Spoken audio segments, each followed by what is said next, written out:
धन धाम कुटुंब कबीला ये सारे पत्ते हैं, ये सारे के सारे पत्ते झड़ जाएंगे, बस मन रूपी पंछी को उड़ जाने की देरी, उड़ा सारे रिश्ते खत्म हो जाएंगे।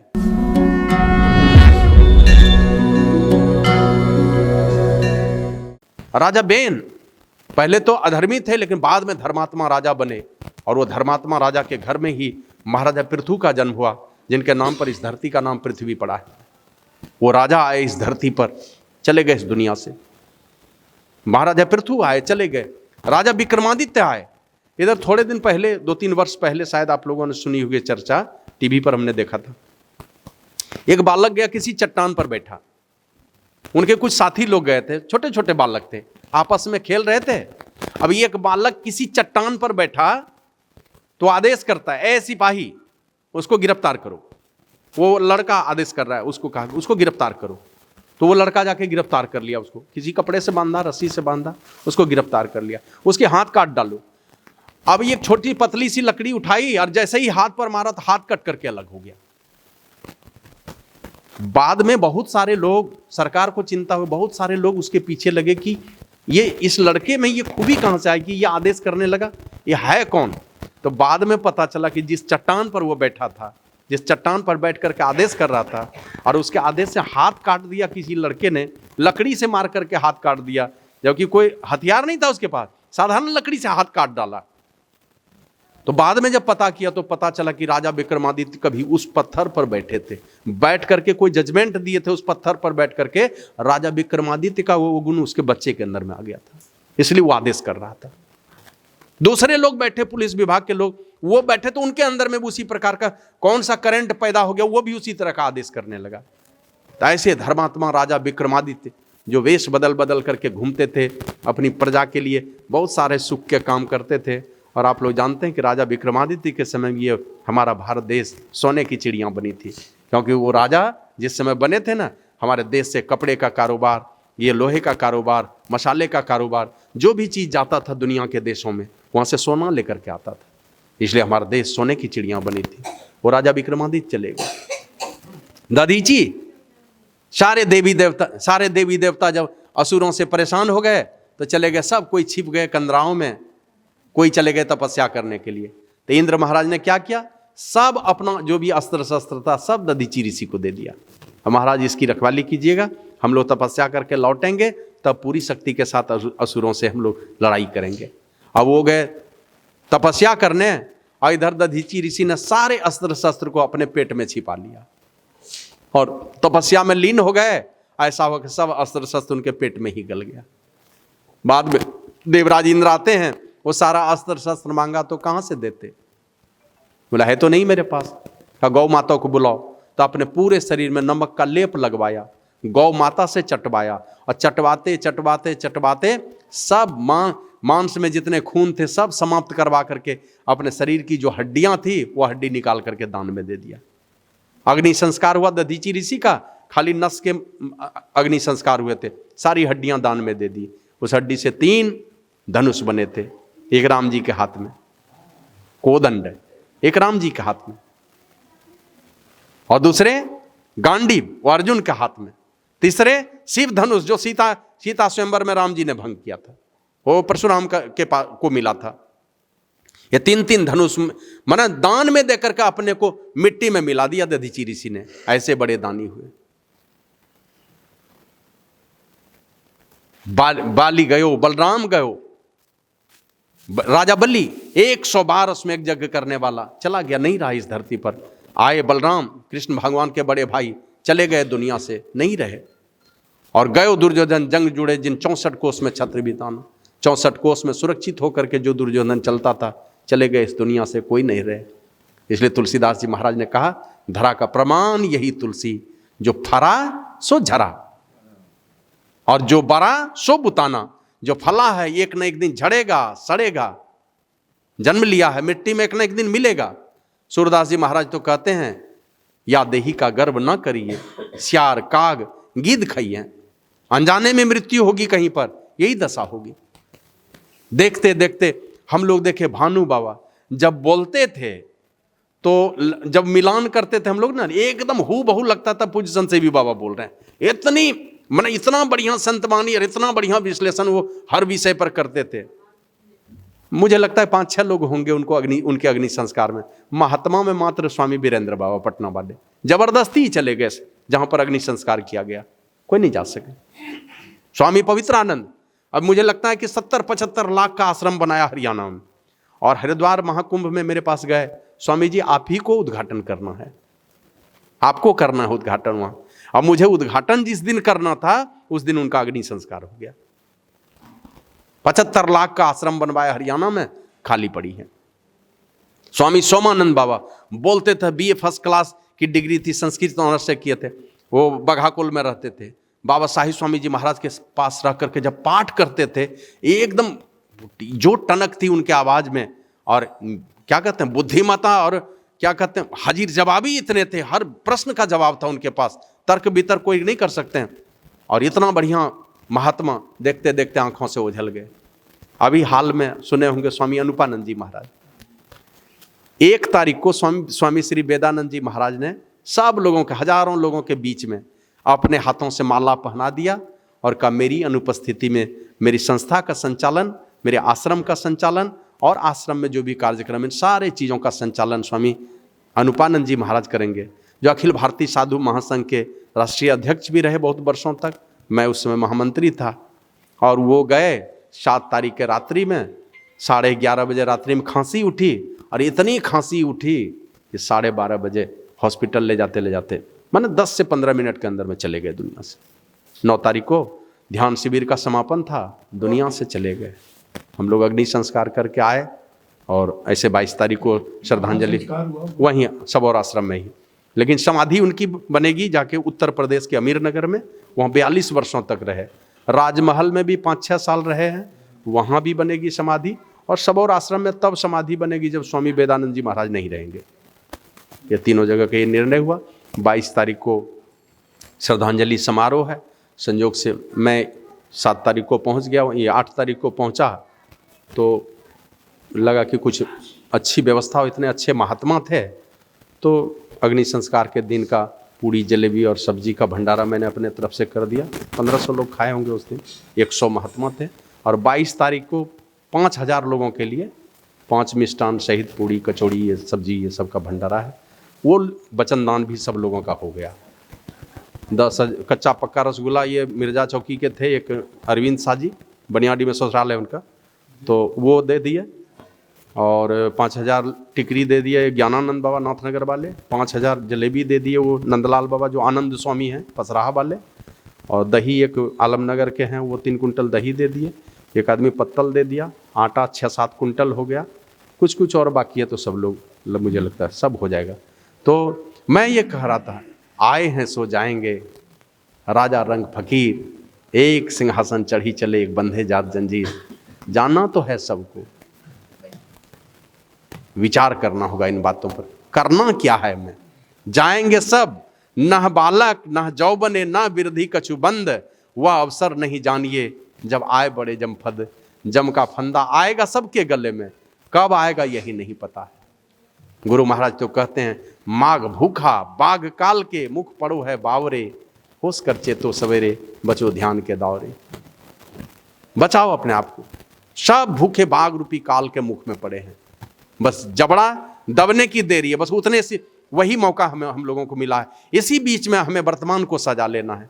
पीछे जो गलतियां हुई हैं उन गलतियों को बार बार स्मरण करेंगे, उससे कुछ लाभ होने वाला नहीं है। वर्तमान में अपने वर्तमान को सजा लीजिए। जो वर्तमान को सजाते हैं उसी को सजा हुआ संवरा हुआ सुखद और सुनहरा सवेरा उसी के जीवन में आता है। वर्तमान सजाना। अभी बहुत लोग देखेंगे पुराने लोगों को गाली बकेंगे, ये नहीं किया वो नहीं किया, 22 में ऐसी गलती हुई वैसी गलती हुई। और 22 किसी और के अधीन थी, 2023 हम लोगों के अधीन है। 22 को जो सामर्थ्य थी जिनके अंदर में, उन्होंने 2022 को सजाया, 2023 को हमें सजाना है, आगे बढ़ाना है इसको। उनके गलतियों को दोहरा करके सुधार नहीं हो सकता। उन जो जैसे भी था उनमें जो सामर्थ्य थी, उन्होंने 2022 और 2022 के पहले के जीवन को संवारा है। आने वाले जीवन को हमें संवारना है। सूरदास जी महाराज कहते हैं, जा दिन मन पंछी उड़ जाई हैं, जिस दिन मन रूपी पंछी उड़ जाएगा, ता दिन तेरे तन तरवर के सबे पात झड़ जाई हैं। इस तन रूपी वृक्ष के सारे पत्ते झड़ेंगे, इस तन रूपी इस कौन कौन पत्ते हैं इस तन रूपी तरोवर के? ये रिश्ते नाते, धन धाम, कुटुंब, कबीला, ये सारे पत्ते हैं। ये सारे के सारे पत्ते झड़ जाएंगे, बस मन रूपी पंछी को उड़ जाने की देरी। उड़ा, सारे रिश्ते खत्म हो जाएंगे, सब खत्म हो जाएगा। बस उसी समय शुरू हो जाएगा। 1 मिनट पहले तक आप जीवित थे, जैसे प्राण पखेरु उड़ेंगे, सारे लोग जो भी आएंगे आपको छुएंगे, आप देख लीजिए आपसे नफरत करना शुरू कर देंगे, वो अपवित्र होने लगेगा। जो बच्चे गोद में खेलते थे, उन बच्चों को भी उनके पास सटने नहीं देगा। अगर कोई सट गया तो बिना नहलाए धुलाए माता पिता उसको घर में नहीं घुसने देंगे। सारे रिश्ते नाते छूट जाएंगे। इसलिए कहते हैं सूरदास जी महाराज, या देही का गर्व ना करिए, मत कीजिए गर्व, मिट्टी में मिलना है।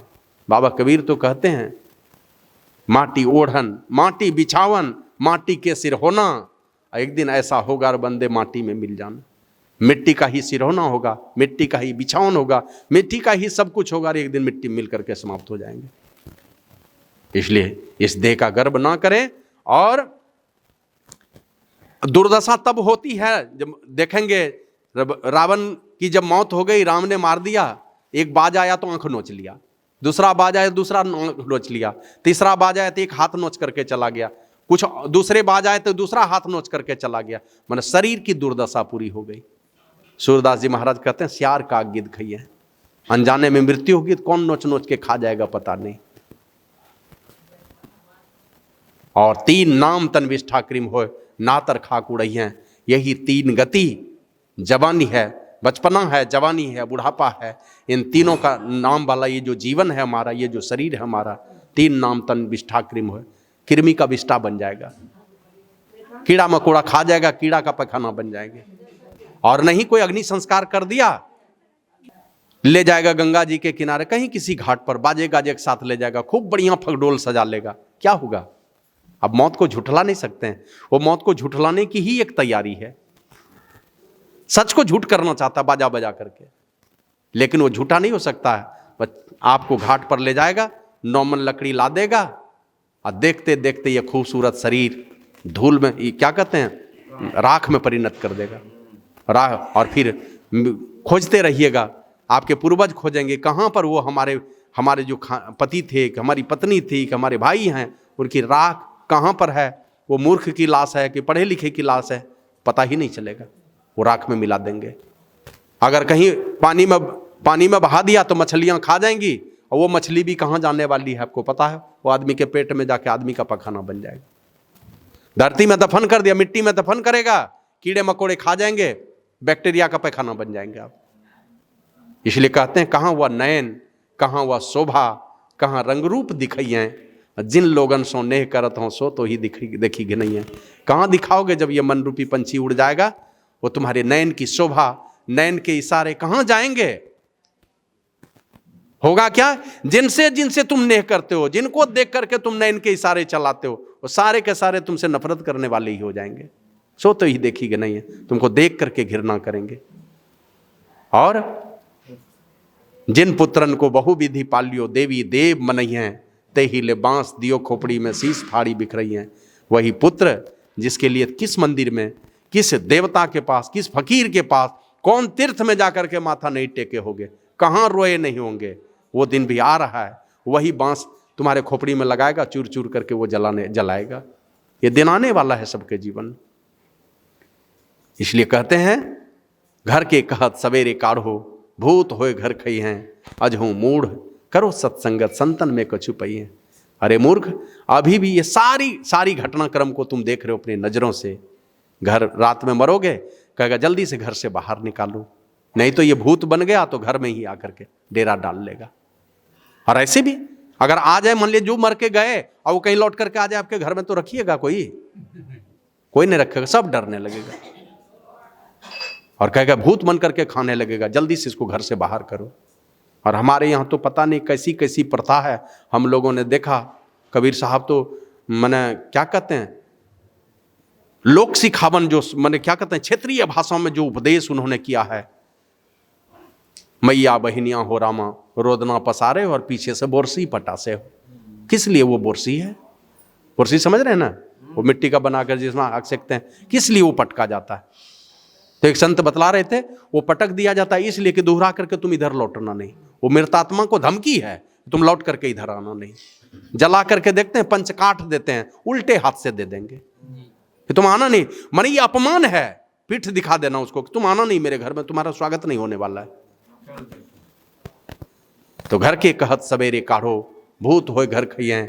सूरदास जी महाराज कहते अजहू मूढ़ करो सत्संगत। अरे मूर्ख, अभी भी संतों की संगति में चले जाओ, वहां जाओगे कुछ पाओगे वहां जाकर के, और दुनिया में पाओगे ये सारे के सारे छूटने वाले हैं। संतों की संगति में जाओगे, जो भी पाओगे, कुछ भी पाओगे, वो पूंजी हो जाएगी तुम्हारे साथ में, तुम्हारे अकाउंट में, तुम्हारे खाते में चली जाएगी। इसलिए चेतावनी दिया उन्होंने, नर बपू धर जो जन नहीं गुरु के। मनुष्य का शरीर धर करके, बपू माना शरीर, मनुष्य का शरीर धर करके जिसने अपने आप को गुरु का नहीं बनाया, महापुरुषों के चरणों में अपने जीवन के बागडोर को नहीं सौंपा। और यही सिखाने के लिए तो भगवान श्री राम आए, यही सिखाने के लिए भगवान श्री कृष्ण आए, और यही सिखाने के लिए बड़े बड़े संत पुरुष भी आए कि अपने जीवन की बागडोर को सौंप दो। कहाँ? जहां से हमारे उन्नति का द्वार, भाग्य पलटेगा, हमारा जीवन की दिशा निर्धारित होगी, किस दिशा में जाना है। बाबा कबीर कहते हैं, सत्य पुरुष एक बसें पश्चिम दिशी, तासों करो निहोर। जाके चलो निहोरा करो उनसे जिसका निवास है पश्चिम दिशा में। पश्चिम दिशा कहते हैं प्रकाश की दिशा को, ले चलो उधर, जिन संतों का निवास होता है प्रकाश की दिशा में। हम लोगों का निवास है अंधकार की दिशा में, संतों का निवास है प्रकाश की दिशा में। चलो उनके चरणों में जाकर के वहां निहोरा करो, उनसे विनती करो। और यही निहोरा की बात आप लोग देखें, भगवान श्री राम पूरा घटनाक्रम को अगर हम लोग पढ़ते हैं तो सबसे पहले जीवन की शुरुआत भगवान श्री राम कहां से करते थे? प्रातः काल उठी कै रघुनाथा। जगते थे जैसे ही, करते क्या थे? पहला काम मां तू पिता गुरु ना वही माथा, इनको नमन करते थे। यहां से जीवन की शुरुआत कीजिए। सूरदास जी महाराज कहते हैं, नर बपू धर जो जन नहीं गुरु के। जो मनुष्य का शरीर धर करके गुरु के मार्ग में नहीं गया, अपने जीवन को गुरु के चरणों में अर्पित नहीं किया, उनके दिशा निर्देश पर अपने को नहीं चलाया, तो क्या होगा? तो सूरदास भगवंत भजन बिनु वृथा सो जन्म गवैये।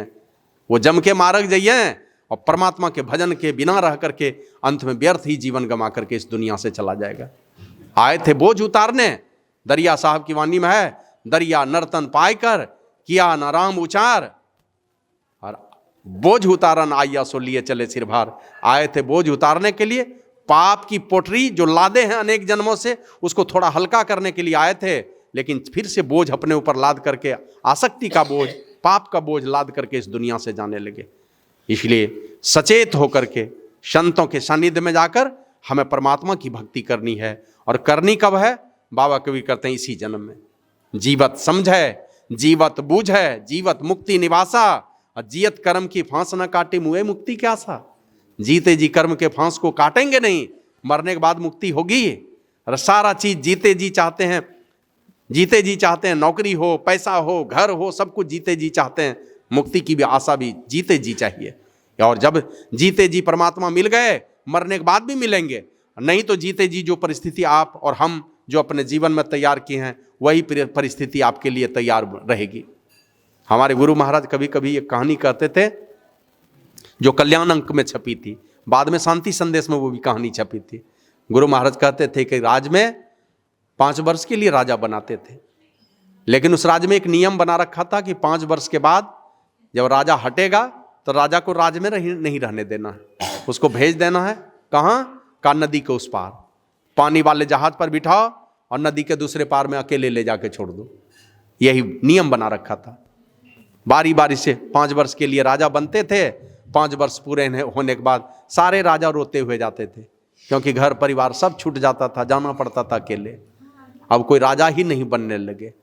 सब देख लिया कि 5 वर्ष के बाद जब उसी पार जाना है, क्या करेंगे 5 वर्ष के लिए मौज ऐस मौज करके। कोई नहीं बनते थे। संयोग से कोई साधु मिल गए, उनको बोला आप बनिएगा राजा, क्योंकि बिना राजा का राज वो क्या कहते हैं, नहीं चलेगा। तो बन गए। बोला आप लोगों की इच्छा में बन जाता हूं। जब वो राजा बने तब पहले विचार किया उन्होंने, हमारा जीवन सजता है विचार से। जिस प्रकार का विचार करेंगे उसी तरह का जीवन हो जाएगा। विचार से सजता है हमारा जीवन। तो सबसे पहले संतों के पास जाते हैं तो आपके अंदर में विचार पैदा करते हैं। चिंतन पैदा करते हैं, और ये चिंतन जीने की दिशा बदलती है। तो गए, उनके राजा बन गए। अब वो महात्मा विचार करने लगे, राजा तो मैं 5 वर्षों के लिए बनूंगा, लेकिन 5 वर्ष के बाद मेरी क्या दशा होने वाली है, कहाँ जाऊंगा, चल के देखना चाहिए। जहां जाना है 5 वर्ष के बाद, क्योंकि यहां का दिन तो 5 वर्ष का है, 5 वर्ष के बाद तो बहुत लंबा जीवन है वहां के लिए, उसको चल के देखना चाहिए। चले गए, पानी वाले जहाज पर बैठ के नदी के उस पार गए, और उस पार जाकर के देखते क्या है, बहुत सारे नरकंकाल गिरे पड़े थे, मनुष्य की हड्डियां बिखरी हुई थी, जहां ले जाकर के ये उतरे थे। बात समझते देर नहीं लगी, जो जो राजा बना 5 वर्षों तक तो राज किया, ऐश किया, 5 वर्ष के बाद ला के इस पार में छोड़ा है, कोई जानवर मार के खा गया उसको, उसी की हड्डियां गिरी पड़ी है। तब उसने विचार किया, ये सारी समस्याओं का निदान करना चाहिए। ऐसे मौका लगा था रावण को भी, राम जी को कहा, मुझे भी मौका मिला था, और अपने तप के बल से हमने वो सामर्थ्य भी अर्जित किया था। ये एक दिन सागर का पानी पिया तो खारा लगा, मैंने सोचा इसको दूध का सागर बना दूंगा, मुझ में भी सामर्थ्य थी, कर सकता था मैं, लेकिन सोचा अच्छा बाद में कर लूंगा। एक दिन गया नर्क में, देखा वहां सारे जीवों को जमदूत बड़ी कष्ट देते हैं, तो हमने सोचा इस नर्क को ही हटा दूंगा, और इस मृत्यु भुवन से स्वर्ग की एक सीढ़ी बना दूंगा, कोई भी जीव जो मर करके नर्क में नहीं जाएगा, सीधे स्वर्ग जाएगा। सोचा था हमने, सोना मेरी लंका है सोने की, अगर इसमें खुशबू हो जाए तो और कितना अच्छा लगेगा। तो हमने सोचा था कि इसमें खुशबू भर दूंगा, मेरे अंदर में सामर्थ्य भी थी, लेकिन वो काम नहीं किया। कल पर टालता गया, और जिस काम को नहीं करना चाहिए, टालना चाहिए, वो जल्दीबाजी में कर लिया, और आज मैं दुनिया से जा रहा हूं और अपजस लेकर के जा रहा हूं, दुनिया से अपकीर्ति लेकर के जा रहा हूं। मौका मिला उनको, वही भगवान श्री राम को उपदेश किया था, जब भी मौका मिले जो बढ़िया काम उसको जल्दीबाजी में, जितनी जल्दीबाजी उसको कर लो, और जो गलत काम है टालते जाओ और अंतिम में छोड़ दो। तो वही मौका मिला उस राजा को, तो सोचा कि चल करके देखना चाहिए। बस इस पार से पानी वाले जहाज पर बहुत सारे नौकर चाकर को, लेबर को बिठाया, और नदी के उस पार ले गए, और एक तरफ से जंगल की सफाई करनी शुरू कर दी, क्योंकि 5 वर्षों के बाद तो आना है उसी जगह पर। बाबा कबीर कहते हैं, कबीर सो धन संचिए जो आगे की हो, लादे शीश पे गांठरी जात न देखा गोए। ऐसे धन का भी संचय करो जो तुम्हारे साथ चलने वाला है। इस संसार को सजाने वाला भी धन चाहिए, लेकिन इस संसार को सजाने वाला धन से परमार्थ नहीं सजने वाला, वो सजेगा परमात्मा की भक्ति से। तो राजा ले गए बहुत सारे लोगों को, जंगल की सफाई शुरू कर दी, हिंसक जानवर सारे भाग गए, कुछ मिले होंगे तो उनको मरवा दिया। जंगल की सफाई की, इस पार से ही रुपये पैसे ले जाकर उस पार में बहुत बड़े बड़े घर बनवा दिए, इसी पार के लोगों को ले जाकर बसा दिया उस पार में, और सब लोगों के बीच में एक राजमहल बनवाया, और कहा इस राजमहल में तुम लोग अपने में से किसी को राजा चुन लेना। लेकिन आपको पता है, जो एहसानमंद लोग हैं ना, वो भूलते नहीं जल्दी लोगों को, कुछ भी कृपा की की है उसको नहीं भूलते हैं। मैं एक दिन पढ़ रहा था कि जयशंकर प्रसाद के जीवन में बहुत दुख के दिन चल रहे थे, वो राष्ट्रीय कवि थे, 1 रुपये भी पास में नहीं थे। संजोग ऐसा हुआ, उनके कविता पर जब रॉयल्टी मिली ना, तो इस बीच में 1 महीने 2 महीने गुजर गए होंगे। बहुत सारे मित्र उनको पत्र लिखे थे, उनका जवाब लिख लिख करके रखे थे, वो लिफाफे में क्या, ये टिकट साटने के पैसे नहीं थे उनके पास, बहुत सारी चिट्ठियां पड़ी थी, जवाब लिख के रखे थे, लेकिन टिकट के पैसे नहीं थे। एक दिन किसी मित्र ने 5 रुपये दे दिए। थोड़े दिनों के बाद जब उनके दुख के दिन लद गए, दुख के दिन बदल गए, कुछ रॉयल्टी मिली उनके कविताओं पर, तो वो मित्र मिल गया, तो उस मित्र के पॉकेट में 5 रुपये दे दिए। बोले भाई ये क्या है? बोला आपने 5 रुपये दिए थे ना, वही है। फिर कुछ दिनों के बाद वो मित्र मिल गए, तो 5 रुपये फिर उनको दे दिए। फिर कुछ दिनों के बाद मिले तो फिर 5 रुपये उनके पॉकेट में दे दिए।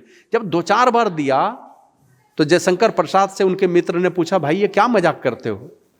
बोला यार तुमने इतनी दुखद घड़ी में वो 5 रुपये की मदद तुमने दी थी ना, मैं रोज भी 5 रुपये दूंगा तो वो वसूल नहीं होने वाला है। ऐसे नमक हराम लोगों की भी कमी नहीं है इस संसार में।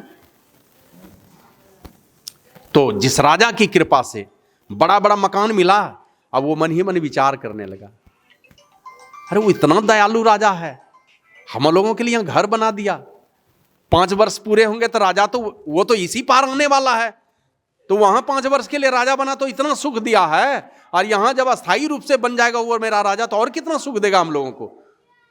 कोई राजा नहीं बना उनमें से। और 5 वर्षों के बाद ये राजा जब पानी वाले जहाज पर बैठ करके उस पार गए तो इस पार के लोगों से माफी मांग लिया। बोला आपने राजा बनाया था कि कुछ सुख होगा, लेकिन भाई माफ कीजिएगा, मैं आपके सुख का कोई काम नहीं कर सका, मैं जा रहा हूं, हमको क्षमा कर दीजिएगा। और ये कह करके उस पार गए। सब लोग जाते थे रोते हुए, ये जाते थे हंसते खिलखिलाते हुए।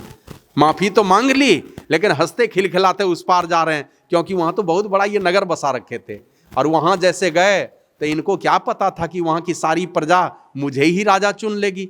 ये जैसे गए तो बाजे गाजे के साथ इन्हीं को ले जाकर राज सिंहासन पर आसीन कर दिया। यहां भी राजा, और थोड़ा कष्ट झेला, यहां पर थोड़ा समय का फायदा उठाया, समय को थोड़ा सदुपयोग किया उन्होंने, थोड़ा विचार से काम लिया। जहां गए मर करके वहां भी, माने इस राज को छोड़ करके जहां गए वहां भी सुख मिला। इसलिए बाबा कबीर कहते हैं, तन छूटे जीव मिलन कहत हूं, सो सब झूठी आशा। इस झूठी आशा को छोड़ दीजिए कि शरीर छूटेगा तो हमारा बाल बच्चा श्राद्ध कर्म करके हमको कहीं पहुंचा देगा। हाँ, उससे भी अच्छी गति होती है। लेकिन गुरु महाराज कहते थे, ऐसा ऐसा हजारों श्राद्ध करेगा कोई, हजारों श्राद्ध करेगा, अब बदले में आप परमात्मा की भक्ति करते हुए इस दुनिया से विदा हो जाइए।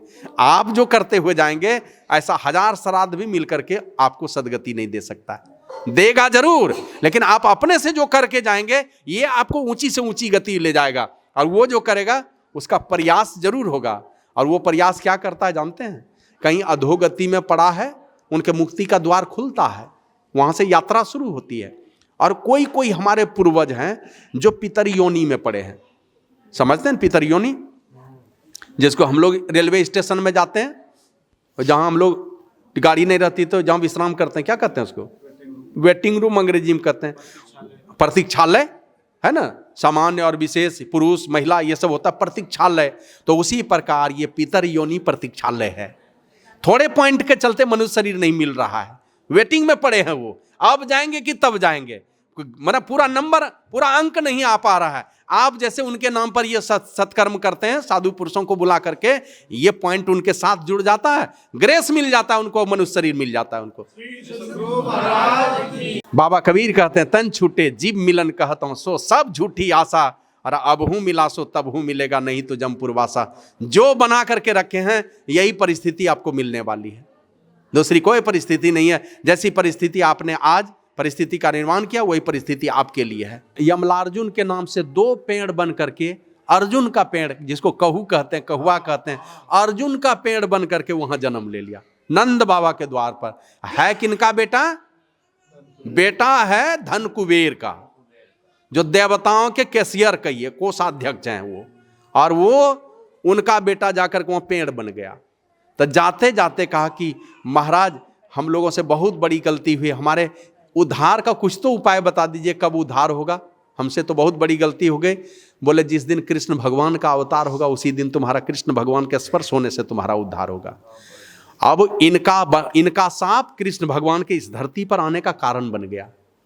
बोल दिया कि कृष्ण भगवान जिस दिन इस धरती पर आएंगे उसी दिन तुम्हारा उद्धार होगा। और आप जानते हैं जसोदा मैया कंस से बचाने के लिए, या कंस के दूतों से बचाने के लिए, राक्षसनियों से बचाने के लिए कृष्ण भगवान को उखल में बांध दिया था ना, कि बड़ा तू शरारत करता है, उखल में बांधा था। जैसे मैया जसोदा बाहर निकली, ये कृष्ण भगवान धीरे धीरे धीरे धीरे ठुमक ठुमक चलते चलते दोनों पीढ़ के बीच से पार हो गए। अब कमर में रस्सी लगी है, अब पीछे में उखल बंधी है। कृष्ण भगवान जैसे पार हुए तो उखल फंस गया दोनों पेड़ के बीच में। थोड़ी ताकत लगा के कृष्ण भगवान ने जैसे खींचा, दोनों पेड़ धड़ाम से गिरा, धराशायी हो गया। और दोनों पेड़ से 2 दिव्य बालक पैदा हुए, और दोनों बालक ने कृष्ण भगवान को प्रणाम किया। और वही दोनों बालक कहते हैं, भगवान आपकी कृपा से मेरा उद्धार हो गया। तो कहते हैं तुम दोनों कौन? बोला भगवान आप सब जानते हैं, फिर भी मैं बताता हूँ आपको, मैं धनकुबेर का बेटा मणिगिरी और नलकुबर हूँ।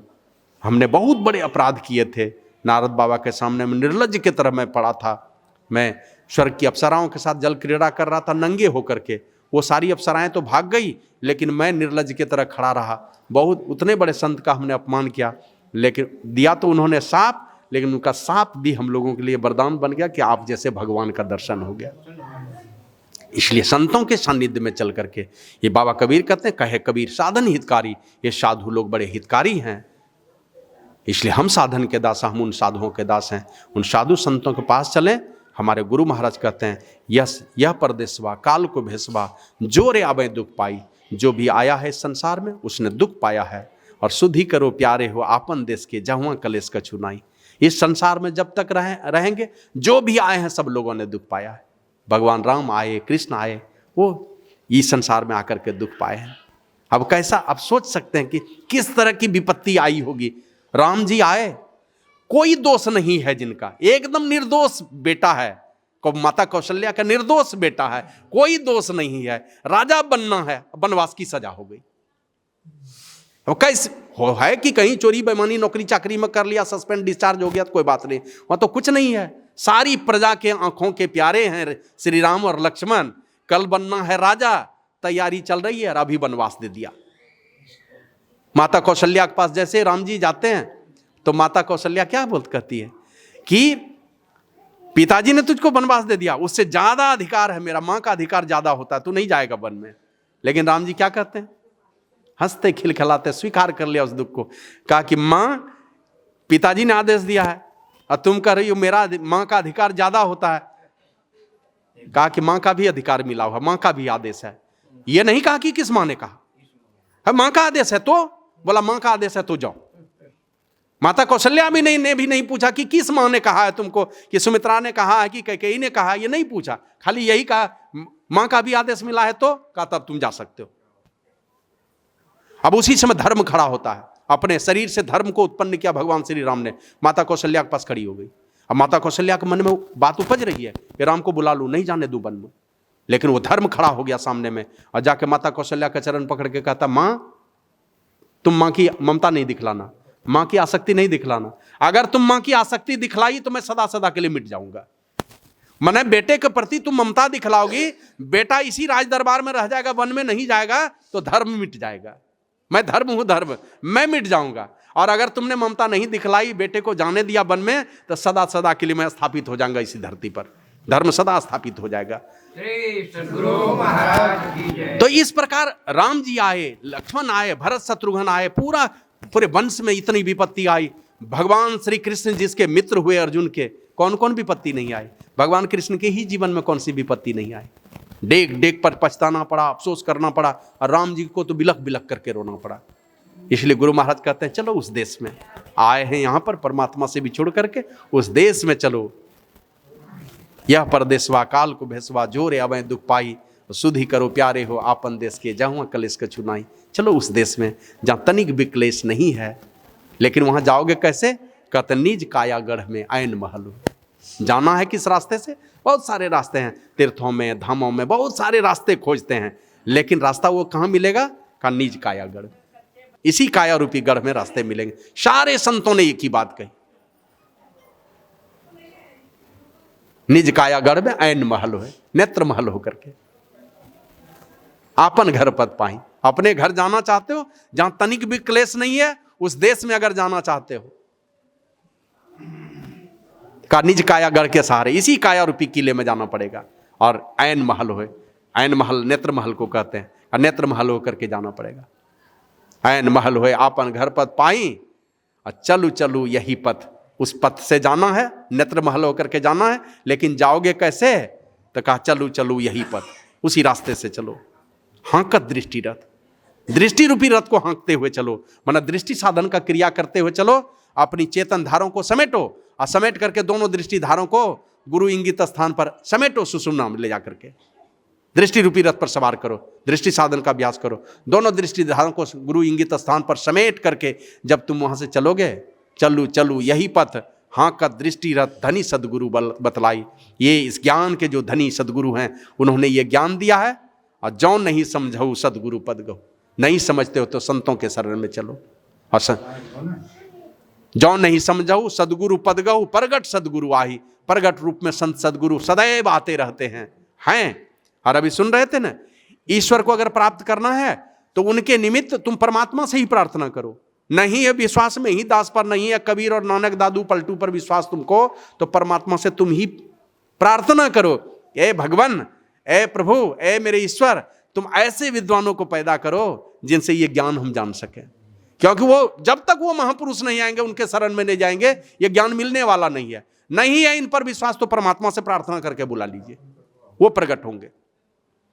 आप लोग जानते हैं संत चरणदास जी चले गए, यही उत्तर प्रदेश के मुजफ्फरनगर जिले में एक जगह है सुकरताल, जहां सुखदेव मुनि ने राजा परीक्षित को कथा सुनाई थी, वहां चले गए चरणदास जी। और वहां ऊंची चोटी पर चढ़ करके छलांग मारने वाले थे, पीछे से किसी ने हाथ पकड़ा, तो हाथ पकड़ा, उलट के देखा तो कोई महात्मा है। तो पूछते हैं आप कौन? कहा पहले तुम बताओ तुम कौन? तो बोला मैं चरणदास। ये क्या कर रहे हो? बोला आत्महत्या। क्यों कर रहे हो? कहा खोजते खोजते मैं थक चुका हूं, कहीं पर सच्चे सदगुरु नहीं मिले, इसीलिए मैं आत्महत्या करने जा रहा हूं, क्या करूंगा इस संसार में रह करके। तो बोला परमात्मा की कृपा से मैं सुखदेव मुनि आ गया हूं। अब गुरु खोजते खोजते परेशान है, इतनी तड़प है अंदर से कि जान देने के लिए तैयार है कि हमको गुरु नहीं मिले, सच्चे सदगुरु नहीं मिले। खोजी को रास्ता तो मिल ही जाता है, जौ ते ही पंथ चले मन लाई, तो हरि होई न काहे सहाय। कदम बढ़ाएंगे, परमात्मा डेग डेग पर सहयोग करने के लिए तैयार है। तो हमने पूछा था, ये घटना मैं नहीं जानता था, पूज्य बाबा से हमने पूछा कि हुजूर ऐसा लिखा है, पितु सु मातु सौ गुना, सुत को राखे प्यार, मन से ती सेवन करे तन सु डांट अरुगार, माता सु हरि सौ गुना जिनसे सौ गुरुदेव। प्यार करें अवगुण हरें चरणदास सुखदेव। तो एक ही भजन में ये दो दो संत का नाम एक जगह कैसे आ गया? तो बोले ये चरणदास की वाणी है, गुरुदेव उनके सुखदेव मुनि। हम के चरणदास कलयुग में हुए, सुखदेव मुनि तो द्वापर के अंत में हुए, शुरुआती। बोले वही सुखदेव मुनि कलयुग में आकर के दर्शन दिए और उनसे दीक्षा लिया है चरणदास जी महाराज ने, सुखदेव मुनि से दीक्षा लिया चरणदास ने।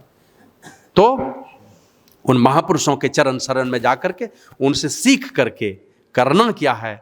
बाबा साहिब स्वामी जी महाराज कहते हैं, धर्म प्रेमियों उठो, ऐ सत्संगियों जागो, है मिटाना। धर्म प्रेमियों पहले उठाओ अपने आप को, जिस स्थिति में जहां पर हो वहां से अपने आप को ऊपर उठाओ। कहां ले जाना है?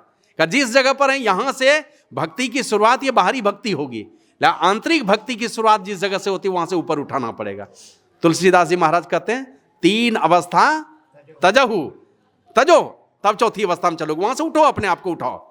अभी हम लोग सुने ना, यमराज ने उपदेश किया नचिकेता को, उत्तिष्ठता, उठो, जागृत है, पहले उठो तब जागो, श्रेष्ठ पुरुषों के संगति प्राप्त करो, चलो वहां पर। क्योंकि छुरे की धार जिस तरह तीक्ष्ण और दुस्तर होती है, उस रास्ते पर चलना उतना ही कठिन है। तो वैसे महापुरुषों की संगति में जाना पड़ेगा जो उस रास्ते से चले हैं। उठने के लिए पहले अपने आप को उठाइए। बाबा साहिब स्वामी जी महाराज का एक और भजन गाते हैं, बबुआ उठा तब देखा। पहले उठाओ अपने आप को, देखना कुछ है तो जिस जगह पर तुम हो वहां से अपने आप को उठाओ। तीन अवस्था में तो बार बार आना जाना हो रहा है, जागृत में हरदम रहते हैं, स्वप्न अवस्था में कभी कभी जाते हैं, सुसुप्ति में हर दिन जाते हैं हम लोग, जागृत अवस्था में अधिक देर हम लोग रहते हैं। इन तीन अवस्थाओं से उठाना पड़ेगा अपने आप को, तो उठाइए यहां से। वही गुरु बाबा साहिब स्वामी जी महाराज कहते हैं, धर्म प्रेमियों उठो, उठाओ अपने को चौथी अवस्था में, और तब जागो। धर्म प्रेमियों उठो, ऐ सत्संगियों जागो, है मिटाना। कहीं मेरा संकल्प है, क्या मिटाना है? जीव का योनि में आना जाना। मेरा संकल्प है कि लोग जीव का योनि में आना जाना मिटाना है, तो उठना तो तुम्ही को पड़ेगा। गुरुजी सहारा दे देंगे, उठाना अपने आप को, आपको खुद उठाना पड़ेगा। जैसे चौकीदार आकर के रात में बोलता है जग ले रही हो, सीटी मार देता है, वो जोगवारी नहीं करेगा, जगना है आपको, जगाइए अपने आप को। बबुआ धर्म प्रेमियों उठो, ऐ सत्संगियों जागो, है मिटाना जीव का योनि में आना जाना। बताते हैं जीव पर तीन पर्दा है छाया, हर जीव पर तीन प्रकार के पर्दे छाए हैं। कौन सा? अंधकार का, प्रकाश का और शब्द का। जीव पर तीन पर्दा है छाया, उसको साधन से जो ना हटाया। साधन करना पड़ेगा, उसको हटाने का जो साधन है उसको करना पड़ेगा।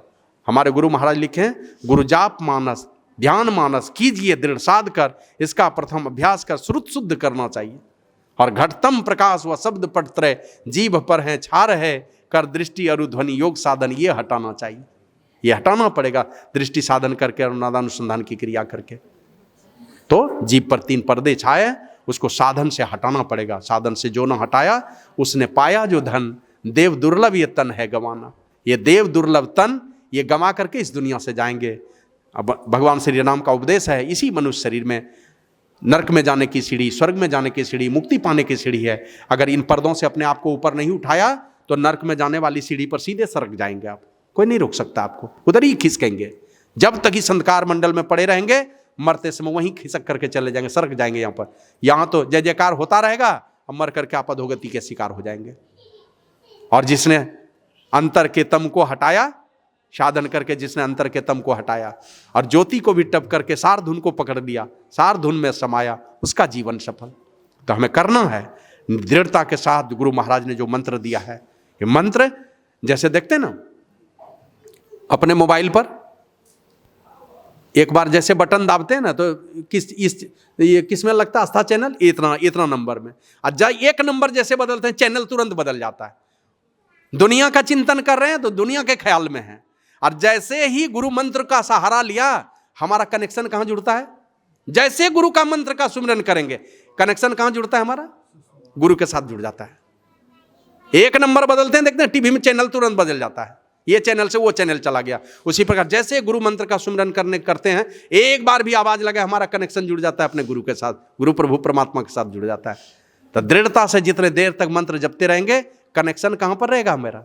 संसार के सारे ख्यालों में भागा हुआ मन गुरु के चरणों में लग जाएगा।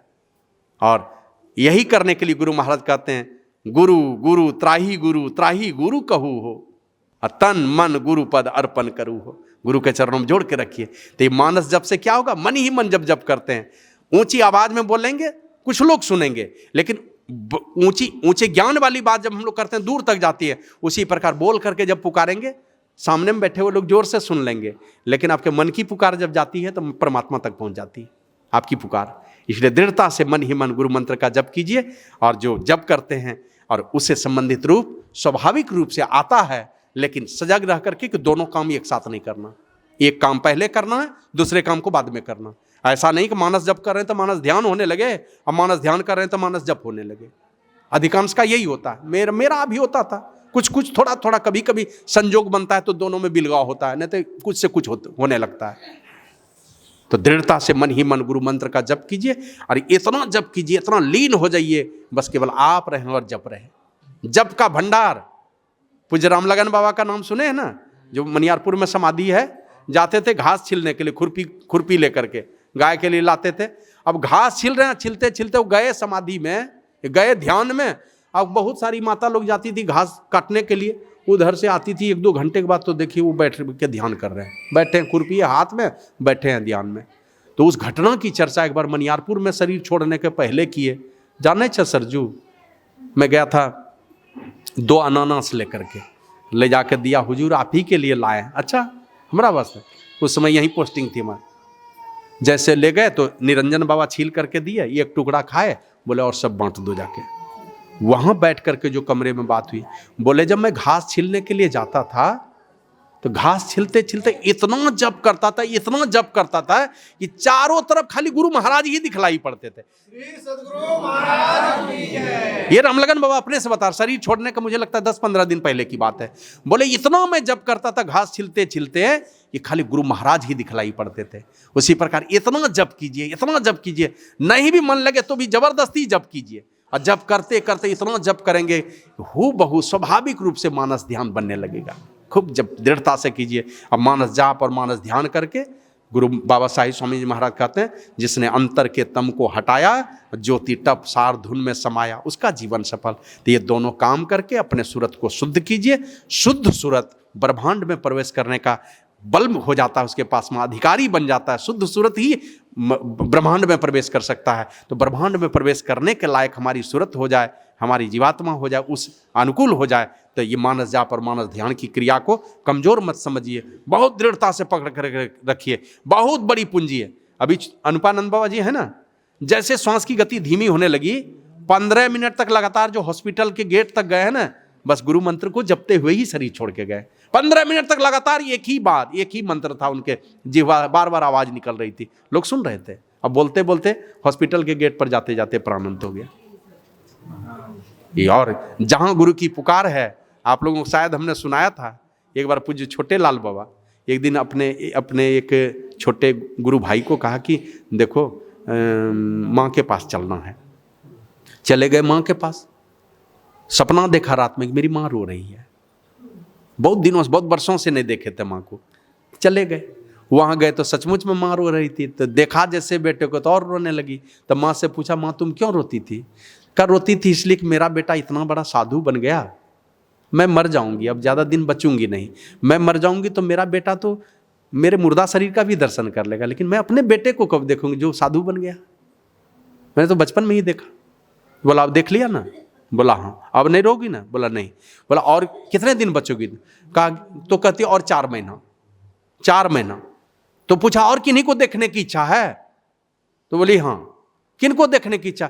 जिनको भी देखने की इच्छा 1 महीने में बुला के सबको देख लो, लेकिन बाकी जो 3 महीना बचेगा, अभी सूर्य है दक्षिणायन में, जब उत्तरायण में जाएगा 4 महीने के बाद तब शरीर छोड़ेगी ना, तो तुम्हारी अधोगति नहीं होगी।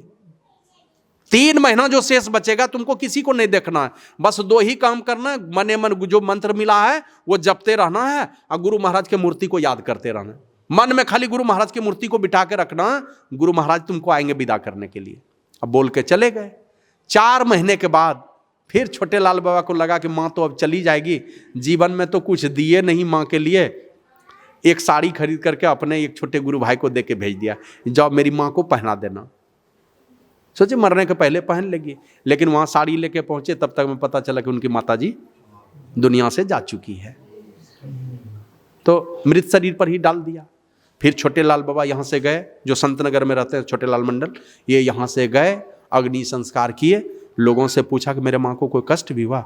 बोले 4 महीने तक एकदम शांत मुद्रा में रही, एकदम खुशहाल मिजाज में, कभी खाने पीने कोई परवाह नहीं, कुछ कुछ जपती थी वो भीतरे भीतर। और 4 महीने के बाद जब शरीर छूटा अग्नि संस्कार करके, तो सन्यासी लोग जब भी अग्नि संस्कार करते हैं पहले अपना मुंडन करवा लेते हैं, तब अग्नि संस्कार करते हैं। तो माथा मुंडन किया हुआ था। जैसे गुरु महाराज के चरण में आकर के प्रणाम निवेदित किए हैं, जैसे प्रणाम किए तो गुरु महाराज पूछते हैं के छिको? तो हुजूर हम छोटे लाल कहाँ गेलो रहो? हुजूर गेलो रही अपना माता जी रो अग्नि संस्कार करे ले। तो गुरु महाराज कहते हैं हम तो वहीं गेलो रही है। श्री सद्गुरु महाराज ये बोले थे गुरु महाराज आएंगे तुमको विदा करने के लिए। गुरु महाराज कहते हैं हम भी वहीं गए थे, जहाँ तुम गए थे मैं भी वहीं गया था। मैंने उनके माताजी के अग्नि संस्कार में गुरु महाराज वहाँ अव्यक्त रूप में उपस्थित थे। तो दृढ़ता से गुरु मंत्र को जपिए, गुरु मूर्ति का मानस ध्यान एकदम हो बहु हो, इस प्रकार अभ्यास कीजिए, यही पूंजी जाएगी। और ये दोनों काम करेंगे आपके अंदर में वो योग्यता आ जाएगी। आप अंदर में प्रवेश करना चाहते हैं, अंदर का कुछ नज़ारा देखना चाहते हैं, सारे नज़ारे पीली नीली लाल सफ़ेदी स्याही सन्मुख आता है, छट छट छट छट बिजली छटके भोर का तार दिखाता है। चंदा उगत उदय हो रवि हो, चंद्रमा उदित होंगे सहस्त्रदल कमल में, सूर्य दर्शन होगा महाकारण त्रिकुटी में, ये दर्शन होगा आपको। चंदा उगत उदय हो रवि हो, अधूर शब्द मिल जाता है। महाकारण मंडल में पहुंचेंगे, वहाँ अटल शब्द की पहचान हो जाएगी, सार शब्द की पहचान होगी, और सार शब्द की पहचान होगी तो शब्द के सहारे उस परमात्मा में जाके मिल जाएंगे। तो योग्यता और क्षमता लाने के लिए इन सारे कामों को कीजिए, शरीर रहते हुए कीजिए। ये शरीर कल मेरा हाथ चलने लायक रहेगा कि नहीं, पैर चलने लायक रहेगा कि नहीं, शरीर चलने लायक रहेगा कि नहीं, हमारा मन बुद्धि किस लायक रहेगा नहीं कहा जा सकता है। इसलिए मन की तरंगों को मारकर, आदत को सुधार कर, संतों के सानिध्य में चलकर बढ़िया चरित्र से जीवन गुजारते हुए रहिए, और संतों का सानिध्य प्राप्त करके मानस जप, मानस ध्यान, बिंदु ध्यान, नाद ध्यान की साधना कीजिए। जहाँ तक बन पड़े साधु संतों का सम्मान कीजिए। एक छोटी सी बात जो हमारे समाज के लिए जरूरी है वो बात मैं बतलाता हूँ। श्री सद्गुरु महाराज की जय। एक जमाना था जब कोई बाल बच्चा कुछ गलती करता था, कोई गलती कर दिया, बगल की कोई माताजी, पिताजी, चाचाजी, बड़का बाबू कोई देख लेते थे। छोटा लड़का कोई गलती कर दिया तो लगाता था एक झापड़, चोरी करते देख लिया, पॉकेटमारी करते देख दिया, किसी का चुरा के कहीं कुछ खाते हुए देख लिया, या और कोई कुछ गलत काम करते हुए, अगल बगल का लोग भी 1-2 थप्पड़ दे देता था। और जब रोते हुए आता था तो घर में वो लड़का अपने माँ को नहीं बताता था, जानता था अगर हम माँ को बताया कि फलाने ने मारा है तो पता चल जाएगा मेरे माँ को कि हमने ये गलती की है, मेरी माँ और 10-20 डंडा लगाने वाली है। तो बगल वाली भी मारती थी तो घर में अपने माँ बाप को नहीं बताता था। बगल वाला भी चाहता था, समाज के लोग भी जानते थे कि हमारे बच्चे का भला ही चाहता है, और अभी हमारा बच्चा कुछ करता है तुमको क्या मतलब है। समाज को बर्बादी के गर्त में जाने से बचाइए। कुछ भी गलतियां होती है, कोई कभी इस तरह की बात मत बोलिए। ये बगल वाले लोग हैं, वो आपके बच्चे के दुश्मन नहीं है, वो भी भला चाहते हैं। अपने उनके बच्चे अगर आपसे डरते हैं तो आप डांट दीजिए, आपके बच्चे इनसे डरते हैं तो ये डांटेंगे। बच्चे के अंदर में ये सारे सद्गुण आए, सत्संग भजन नियमित हमारा हो, लेकिन बच्चों के प्रति भी अंकुश हो। यही बच्चे कल समाज का पथ प्रदर्शक बनेगा, यही समाज को आगे की ओर ले जाएगा। इन बच्चों के ऊपर भी आपकी निगरानी रहे, बच्चों के अंदर में अच्छे संस्कार आवे, और बच्चों की भी जवाबदेही बनती है। माता पिता के कीर्ति ध्वज को कौन बढ़ाएगा दुनिया में आगे? कौन नाम लेने वाला है आपके पिताजी का, आपके माता जी का? तो ये माता पिता की कीर्ति को कभी धूमिल मत कीजिए, इनके प्रतिष्ठा को, इनके दुग्ध को कभी लजाने वाला काम मत कीजिए। जहाँ जाइए ऐसा काम कीजिए कि समाज में लोगों का आशीर्वाद मिले, साप नहीं मिले, लोग बड़ाई करें, निंदा नहीं करें। जहाँ रहिए जिस समाज में, अपने माता पिता की कीर्ति को कभी धूमिल मत होने दीजिए, और माता पिता की कीर्ति को सदैव याद रखिए। समाज में जो अपने हैं, जो रिश्ते नाते, इन सारी चीज़ों को सदैव जिंदा रखिए, जागृत रखिए। और उसके लिए एक ही बात है कि जब तक सत्संग से जुड़ करके नहीं रहेंगे, महापुरुषों की संगति में नहीं रहेंगे, आपके अंदर में ये जोश, खरोश और उत्साह भरने वाला कौन होगा? तो बार बार सत्संग में जाइए, सत्संग कीजिए, साधु संतों की संगति प्राप्त कीजिए, बच्चों के अंदर में अच्छे संस्कार डालिए, पढ़ाइए लिखाइए, लेकिन ऐसी मत पढ़ा दीजिए कि माँ बाप ही छूट जाए। पढ़ें, बढ़ें, बहुत आगे बढ़ें, लेकिन वो संस्कार भी साथ साथ दे करके भेजिए कि आपका बेटा कभी आपका नाम नहीं डूबने दे। ये सारे संस्कार हमारा जो आने वाला दिन होगा, हमारा जो आने वाला नववर्ष, जो भी नया सवेरा आएगा, वो सवेरा निश्चित रूप से विश्व गुरु के रूप में दिखलाई पड़ेगा। इन सारे चीज़ों को अपने जीवन में आत्मसात करने की आवश्यकता है। बहुत बहुत शाबाश, बहुत बहुत धन्यवाद। बड़े लोगों को बहुत बहुत बार नमन करता हूँ, प्रणाम करता हूँ, और गुरु प्रभु से आप सबों के स्वस्थ, दीर्घायु एवं शांतिमय जीवन की कामना करता हूँ। विशेष करके आदरणीय मनोज बाबू, जिनके पुण्यतिथि के अवसर पर यह सत्संग का आयोजन हुआ, जहाँ कहीं भी हों, गुरु प्रभु के चरण शरण में स्थान मिले, उनकी ऊंची से ऊंची गति बार बार होते होते अंततः वो मुक्ति को प्राप्त करें, ये गुरु प्रभु से प्रार्थना करता हूँ। उनके बाल बच्चों को, धर्मपत्नी के लिए भी गुरु प्रभु से उनके शुभ उन्नति की कामना करता हूँ। बोलिए प्रेम से श्री सद्गुरु महाराज की जय।